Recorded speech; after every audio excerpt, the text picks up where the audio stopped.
Hello, this is my presentation at a workshop devoted to capabilities. This was recorded in unprofessional manner with a camera in a shaking hand and slightly edited after that.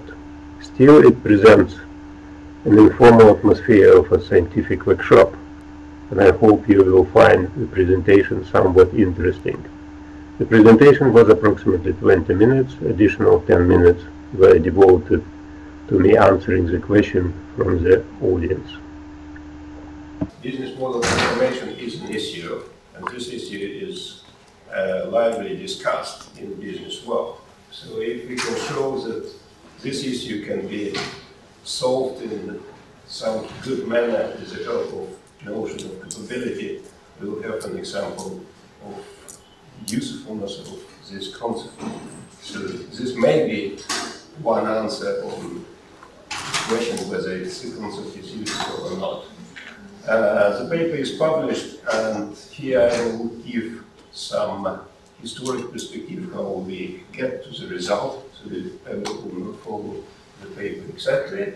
This is our team, Martin, me, and Eric Williams, and we will start with motivation. And motivation is relatively simple.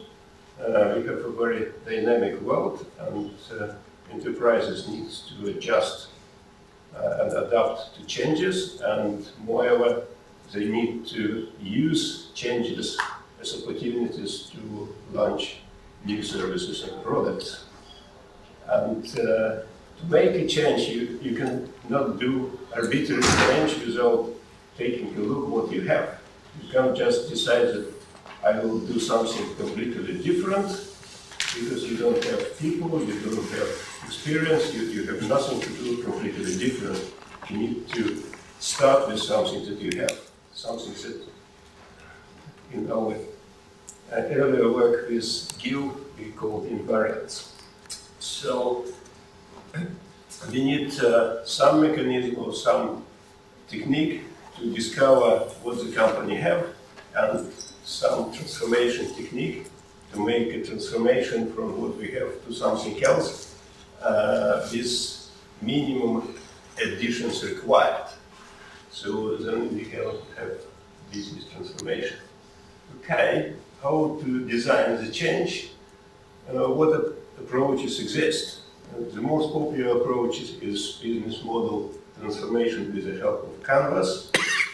There are a lot of material on the internet, how you do it, and there are some examples in the book of Osterwander. For me, it's a mess. If you're a very experienced person, you can do some kind of brainstorming to define your current model. This is maybe not that difficult, but to transform it, just it's from the air. There is no structured approach how to transform what you can transform and what you can't. So for me, there is no good approach.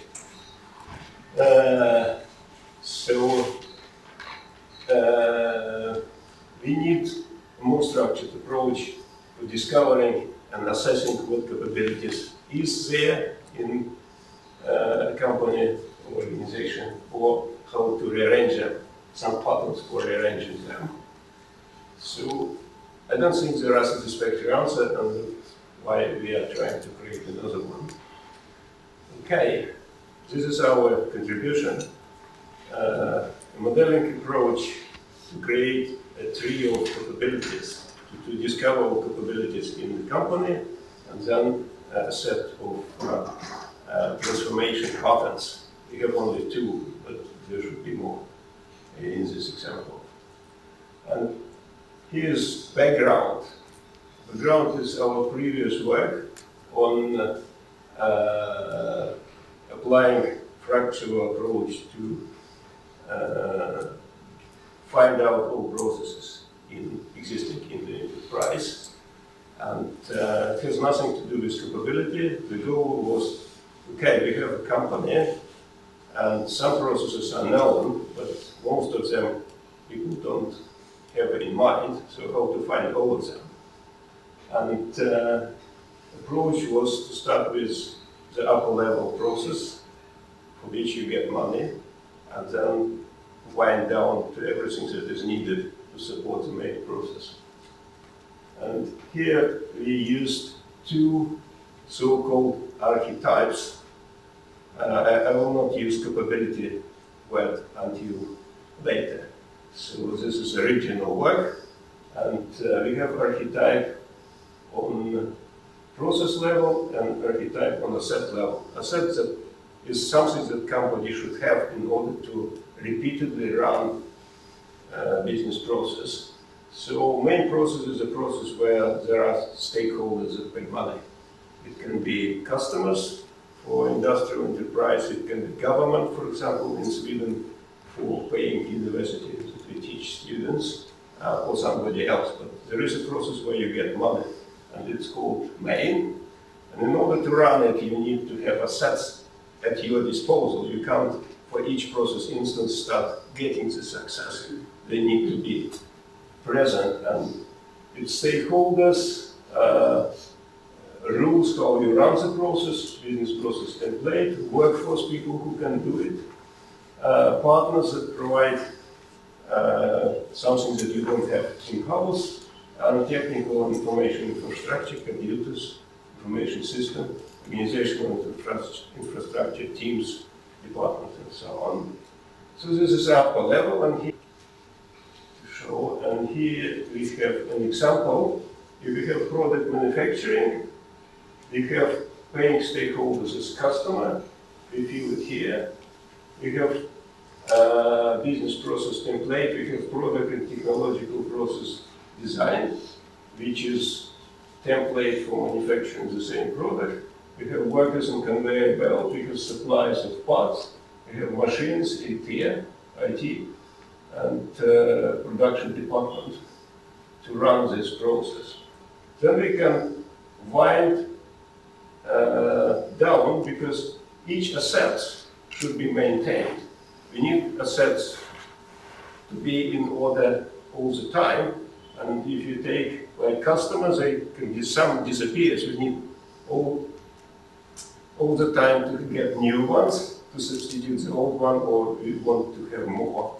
So we go to the next slide, and we have asset processes archetype. You need to have processes to acquire asset, maintain, so it's in order, and retire when it's no longer useful.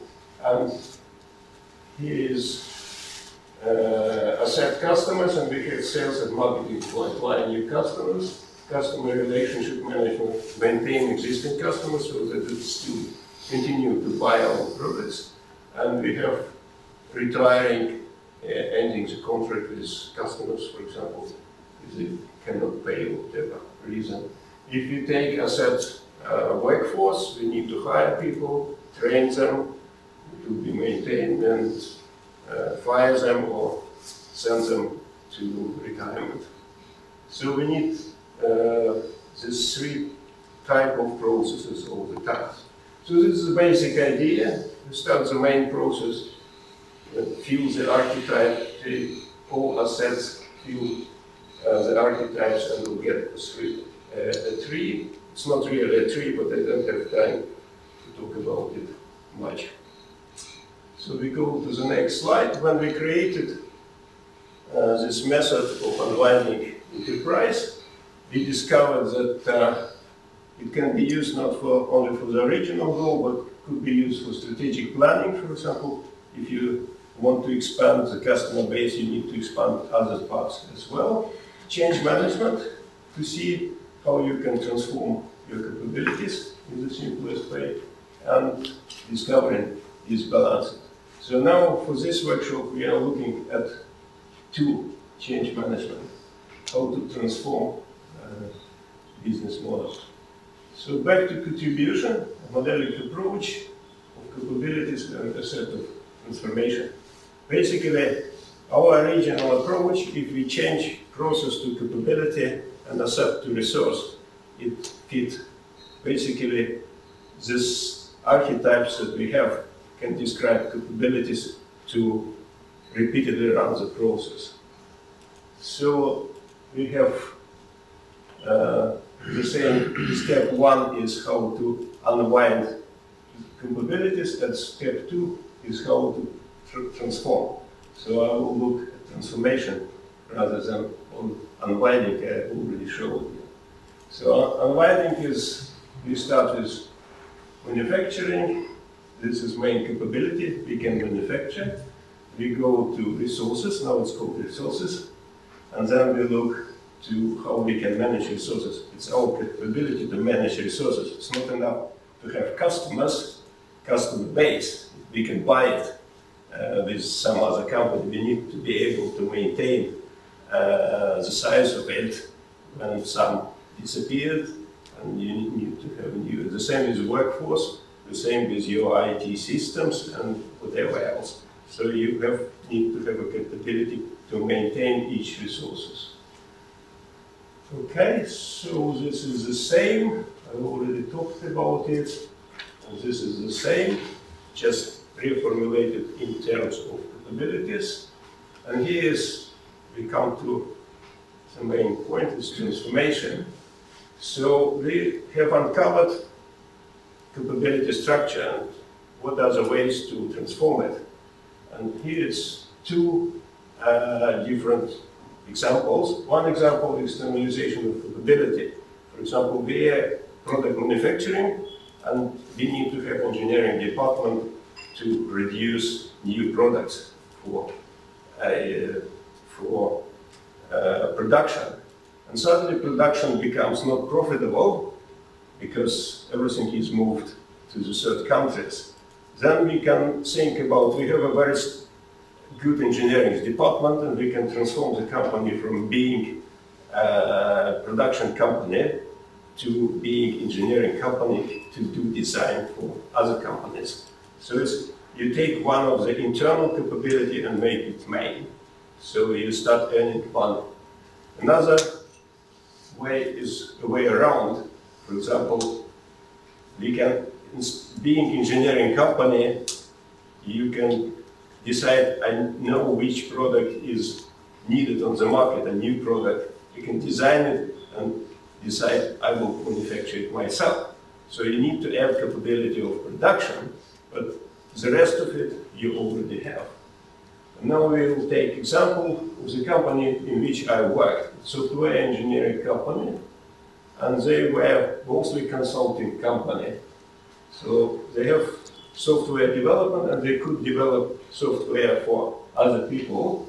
So we have capability. We don't have the whole tree of it, but the main capability was software development, and they have workforce and paying customers, good base, and they had development process, how to develop software.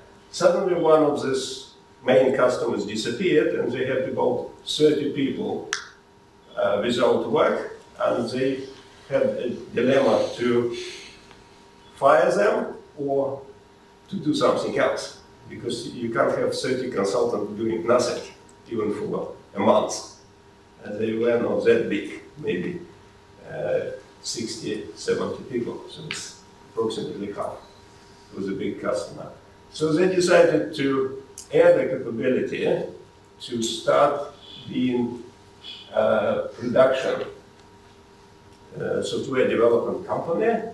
So they had a good ideas what kind of product is needed on the market. So they added software products. They start selling products. It was products, not services at this time. So this is a new capability scheme. So the original capability here became internal. They added on the top of it, and here also, they need to support software, fixing bugs and so on. And it worked. It worked for about maybe 20 years. They did some other transformation as well. When the market went down for their products, they started to be a reseller and consultant for IBM. So they basically took this one, removed this one, and hence, so this is not the full scheme. They always had consultancy to support the product. People need to get help how to use the product. It was product for software development. So they did another transformation, which we don't have pattern, but still it's could be some kind of a pattern. They removed this one, but they kept the rest of it, and this one was substituted by a partner. And it was IBM as a partner, and they are still quite successful of being reseller and consultant of WebSphere. Is it called WebSphere? Yes. Yeah. So they did another transformation in 20 years, and both transformation was because of change in the market. Basically, the first one, they added value by starting to be a development company. When it was no longer possible, they they add a partner. Instead of being development company, they became consultant and reseller of a partner. Basically, that's almost all. So here it's a conclusion. So we suggest a practical tool for uncovering capabilities and documenting capabilities that exist, and the idea how to create transformation patterns. So I think it's more structured and more useful than going through canvas, because it's a bit of a mess. You need all parts of the canvas, but canvas doesn't give the idea what you can do. There are no patterns in the same way. Okay, future work. Okay, we need to look at more transformation pattern. We need to have validation. And here, the first validation which is possible is to get historical information of companies that made change, the same type of example that I showed, and try to see which patterns they use. And we can have a look on Google, we can look on Amazon, who took the internal service of supporting own shop online to giving this shop to anybody else. Basically, it's internal service that was externalized, and it follows the same pattern, no, not the same pattern, this pattern of externalization. So we can have a look on empirical data. Real validation is if somebody wants to make a transformation to use this method to see whether the transformation is possible, how much it should, and what should be added, actually. Because there are a lot of issues that could be discussed with this model. For example, when in the example I took, when you start selling products, you need a customer base which is different from the customer base of being consultant. In their case, it was crossing because their product was software development tool. So they could still use the customer base. It's not always possible. They need to change the direction, to change trademark, to change that people understand the company now in different ways and a lot of things. So when you do a transformation, you can see what you need to achieve this transformation.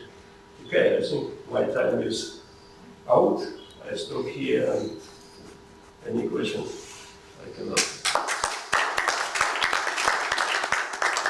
Well, thank you, Ilya. You were really good with time. So there is time for several questions. Sergio, please. Thanks. Thank you, Ilya, for the interesting presentation. Actually, it really connected with me because I like this idea of refining capabilities. I will present it later on a case study in which we found this need working within industry, and we still don't have I still personally don't have this these mechanisms for refining capabilities, proper ones.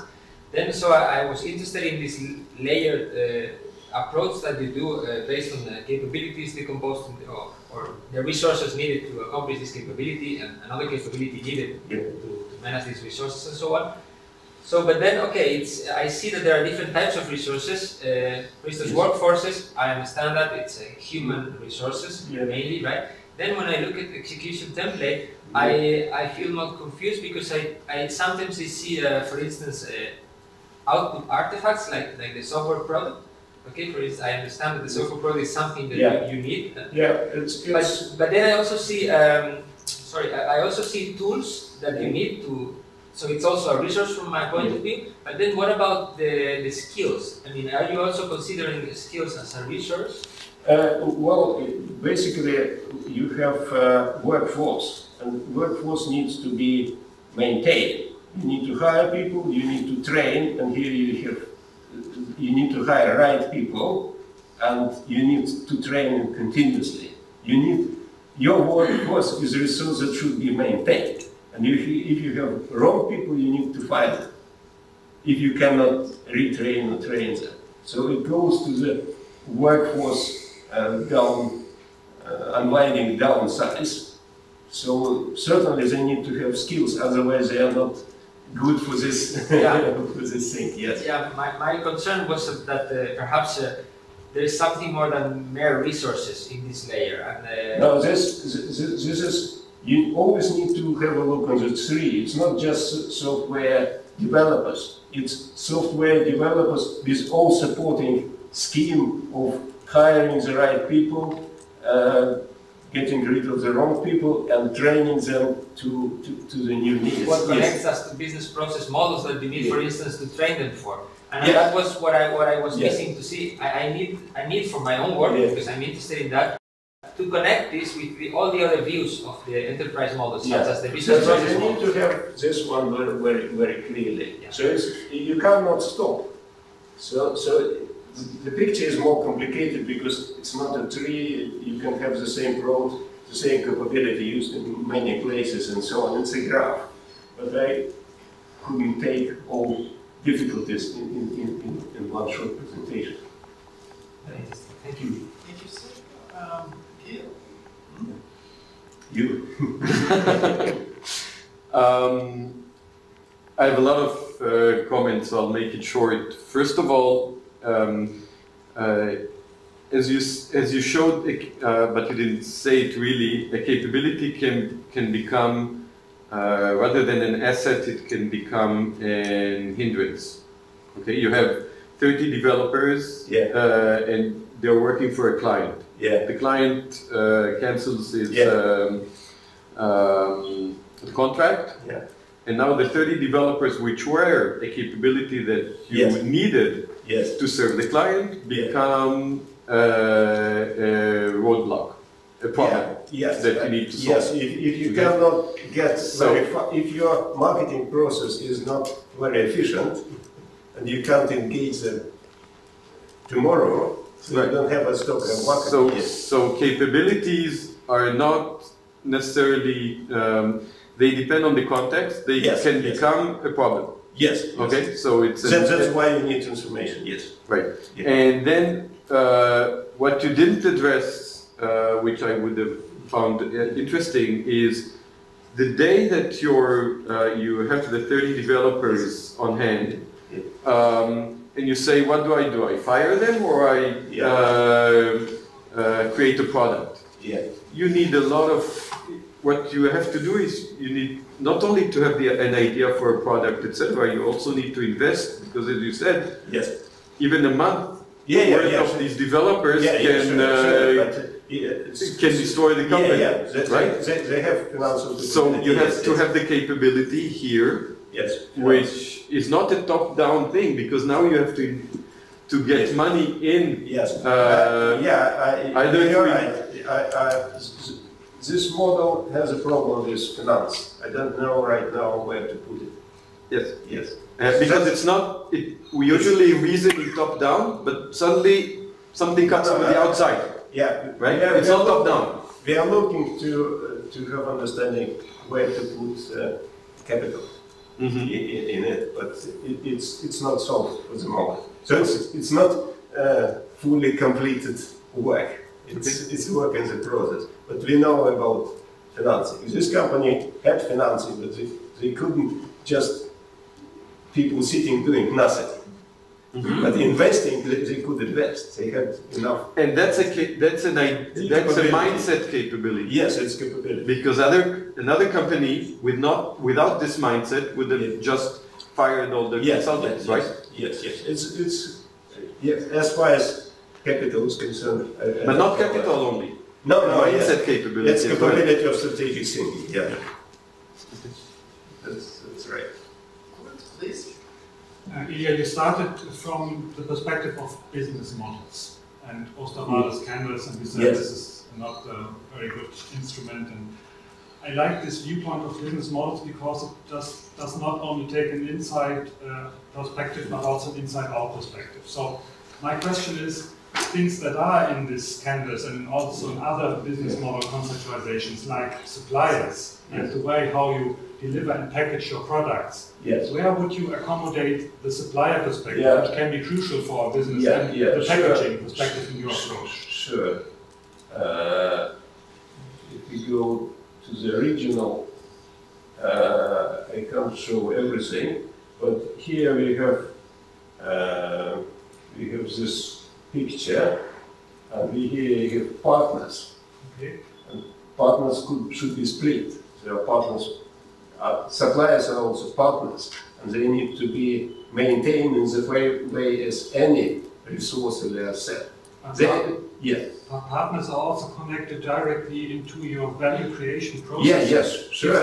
If they are suppliers, so it's not just a stakeholder on the side, but you need. No. It's not. Nobody is on the side here. So here you need to have right suppliers to be able to change them, and here you have companies that, for example, have a backlog of suppliers and switch not to be dependent on one. This is just the strategy how you maintain a supplier. Yeah, but you might have strategic suppliers which you cannot simply switch to another one because they are the only ones who deliver it, or you have some. This is not as easy as you have. Yeah, still you need to maintain them, to have good relationship and have the process of it. And if you are not able to switch, it means that you have a very sensitive point, and you are very dependent on software. And many companies doesn't like it. That's why they're trying to make it more stable. That there is an ability to find a new one. So it's you need to elaborate on each branch, and it will be a complex picture. Yeah, but they are there. They are part of the main capability. You can't do everything yourself. Some parts is your supplier, but you substitute what you are not doing yourself, maintaining this supplier. And sometimes you give financing to supplier which can go bust, for example, better line of credit and so on. It's all in the process of having a supplier as an asset or as a resource, if we talk. So, Can I ask a question? Please make it short. Markola, did you have a question, or you were arguing about time? That was I have a very short question. Please then go on.